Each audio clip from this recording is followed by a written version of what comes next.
Ito yung fermented guys, oh. Ito yung process of fermentation. No? Box talaga dapat kahoy talaga. Kahoy talaga. Oh. Pres, anong problema sa plastic? Yung mga nagpe-ferment na plastic. Maasim. Taas Maasim, ang no? acid level. Oh. Hindi pa ferment. Ang fissuring, mahina ang fissuring. May napisering, no? Mas maganda talaga box, no? Oh, hindi ka abutin ng 50 degrees Celsius. Ito abot talaga. Plastic. Oh. Tapos sa lasa, mas masarap. Mas masarap, mas mabango. Anong kahoy to? Ito to, 1 inch, oh. Oh, Anong kahoy to? Mga ano lang, no? Hardwood, no? hardwood. Tapos ang size niya, mga ganito lang. Hardwood, mga santol lang ka.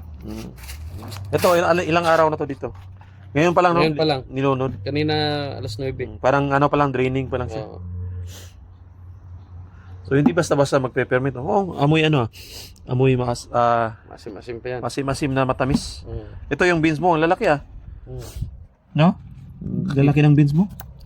Dominant ang UF18. Dominant. Tapos abono. Maganda pag pagka-manage yung farm, kaya maganda rin yung beans mo.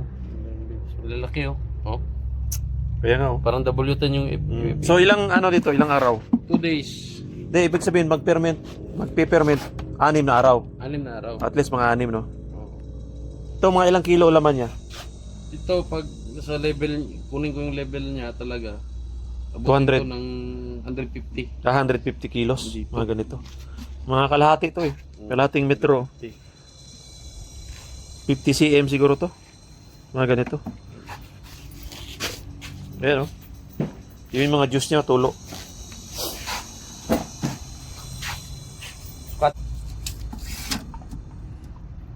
50 nga. Oh, 50 cm. 50 by 50. 50. Siguro pag puno to, abot sa 200 kilos. Oh.